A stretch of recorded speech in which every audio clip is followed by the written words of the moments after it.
This video is sponsored by EA. First off, I want to shout out for Mari and Sarah who are helping in today's video. Sarah, be sure to follow her YouTube channel. She is Getting Essied, and Mari is across the way being able to help us replicate these scenarios.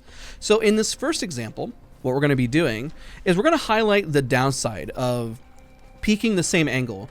The biggest tip on and I'm going to try to keep this video as short as possible, is to make sure that you're covering your teammates effectively and the benefits of doing it. Most people always box up on a box. So Sarah, let's showcase what most players do.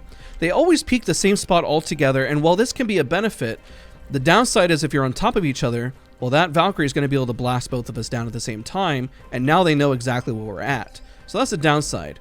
Now, the added benefit is that one person would peak on the left side and one person would peak on the right. Now, while this is a little better, the downside of it still is that we're not occupying enough space. So what we realistically need to do is to make sure one of us is holding a different angle. And the beauty of holding a different angle, let's say if we're holding this angle as a vantage, is that if I'm holding this angle over here and then Valkyrie peeks out. So go ahead and peek out for us, Mari. I'm holding this angle right here. The Valkyrie now has to choose between shooting this angle or shooting me. And if the Valkyrie, let's say, does massive damage towards the Pathfinder, let's go ahead and just simulate some shots and just don't necessarily shoot, and she walks up, at this point I can cover and blast away and stop that push. And the same thing for me. Let's say, for example, if I were to be shot in this scenario, so going to shoot at me, Sarah will have my angle here to be able to cover effectively. This makes it very difficult in this scenario for the Valkyrie to push, rather than just pushing one area where the Valkyrie has a good angle to push. Now you may be asking yourself, well, this is a 2v1. Realize that the Valkyrie is going to have multiple teammates. So if they push and they corner you in a spot, it's never a good spot to really be in. So when we talk about occupying space, this is probably one of the most important concepts that I never see talked about on YouTube. So let's go to segue to another example. Now, in this scenario, let us talk about breaching an area as a team. Now, the downside, again, is if you're peeking the same spot, that if you're running right out in the open with no cover, you're both going to get blasted. So the biggest tip I can provide is to make sure one person holds an angle to the left and one person can hold the angle to the right. The benefit of this is that you're both covering each other's angles. If this person gets shot, even moving up, at least I can hold the angle to shoot. And the same for vice versa. Now the other option as well, as you're breaching in, is to have somebody go for a flank. A flanking maneuver, while you can have an opponent push this angle, is having somebody go in a different angle to put pressure. Now the downside of this is the opponent can call this person as isolated, but if you notice, so let's go and say Sarah, go and take some shots and pull focus from the Valkyrie here, from Mari. Now you can move forward because they're completely distracted and navigate and essentially get this kill. Oh, no.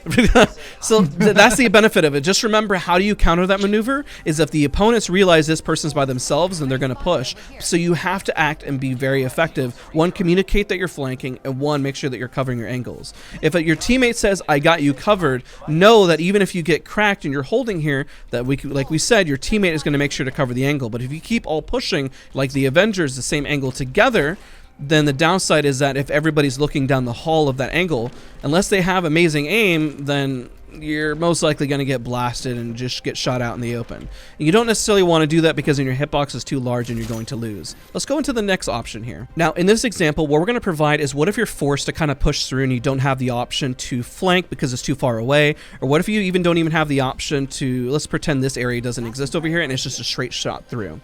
Now, what you can do if you're peeking together is initially you want to get that intro damage, but you can still work your space from spot to spot. Essentially, I still have this box, and you can still have the angle over here for cover. Now, the biggest tip here is I highly recommend individuals get creative, and that if one person gets cracked, that the other person needs to hold and peek immediately. So let's say Sarah gets cracked and is peeking at this moment right now. So I'm going to take some shots. And Sarah gets cracked, and Mari, go ahead and push forward. Now I'm going to hold the angle and take shots. This should stop the Valkyrie from pushing at this point. But you have to showcase presence. Presence is one of the most important things that you can do for your teammates to provide cover, because then that person can't roll up because there's not enough effective positioning. Now they can move up here, but then they're isolated in that situation. You can nade them out. These are unfortunate circumstances, and what they can do to counter it is if they know you're all there, is that they'll start to nade it out. So what the takeaway of this video is to make sure that you think outside the box, you make sure to think about positioning, and that you occupy space within an area. You don't necessarily always just all want to bundle up, and if you do all all bundle up and you're forced to, that you're bobbing and weaving and ducking and weaving and trading out positions. And make sure, of course, that if you see a nade, that you still spread out effectively and take different angles. So let's go to the last part here and we'll wrap up today's video. Now, I lied. I want to do one more scenario because I want this takeaway to be very important. Cover your teammates is the biggest key takeaway, and what we're showcasing is examples. Now, let us say somebody decides to push in on damage because they almost got a knock or close to it. You need to immediately start to find an angle to push forward. Either use your tactical ability and you cover here, they move into the building. Use your abilities at this point to take a different angle to push forward, so then you shove them and put pressure. Putting pressure in a building is very, very important. So you saw what we did there. If we broke that down, Sarah did a massive amount of damage for about 150 and ran towards the door. But even as I moved forward, I was already holding the left side of this angle to make sure I held them out. Or if they were on the roof, then we would calm that they were located there. But I also used my ability to flank to put pressure. We all didn't run through the same area together. Now, if you have another teammate, it's not a bad thing to bob and weave with somebody. Let's say Sarah were to get cracked. Let's say the only option was to go through the front door. Let's say in this scenario, Sarah got cracked and she backed out. And then I essentially would go in. So let's go to simulate that. So Sarah, let's say you go in and got cracked and you back out. And like, oh my gosh, they're crazy. I go in and start doing damage to duck and weave. And let's say once she batted, she went in. And because I back out and I need to heal. So this ducking and weaving is very, very important to securing your fight. Because essentially they're not going anywhere because they're hunkered into a building. And the last part is what I want to talk about whenever you're stuck in a building and not really playing and occupying space. So this is an example of a team that's just hunkered into a building that just will not move and putting pressure. If you see a teammate go in, cover them. Cover your teammate. Have game sense. Be aware of what your teammates are doing. And again, maybe they'll make a mistake. But that's why you're there, to provide cover. If you provide cover, you can capitalize on your teammate's mistake as well. Because sometimes them making a mistake might actually be a good play, sometimes, because it might actually bait them out so they're not just sitting inside the building, because then they might reverse the confidence and push you. This is a game of chess. There's a lot of different variables, and it's why videos like this, I want you to start thinking outside the box. So let's talk about the last example. So as we wrap up the video, this is what triggers me most out of everything that I see in Apex Legends. Is teams hiding in designated areas, and granted maybe they'll cover each other, but they'll just hide in buildings. They won't do anything. This is the extreme example. I have seen this happen before, and it's happened at high level play, low level play. And now let's say the example is that you have a team here, you have a team here, you have a team here, and it's end zone with still 10 teams remaining. Well, it makes sense to kind of hold the building and floor that you're located in to be safe. That's understandable. But one of the biggest mistakes I see teams do is they will not occupy space or put pressure. What do you think is going to happen if a person gets cracked and they're forced into zone to push you? Well, they're going to push you. So when I say occupy space, well, depending on where teams are located, if you know nobody has your back and you know a team is located here, because I've seen the end zone pull to the world's edge so many times this location, you have a team here, you have a team here, team here, team here, and if your back is clear, you can put pressure.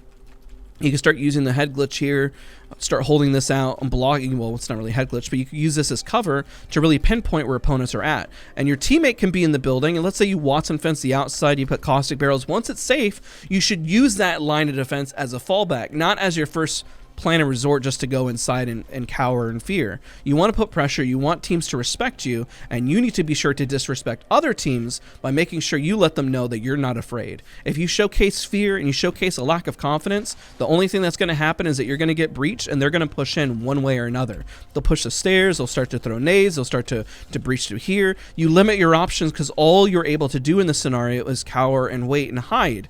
So the biggest advice I give, while you can cover your teammates in that, is cover and occupy space to give you more options of what you're able to do.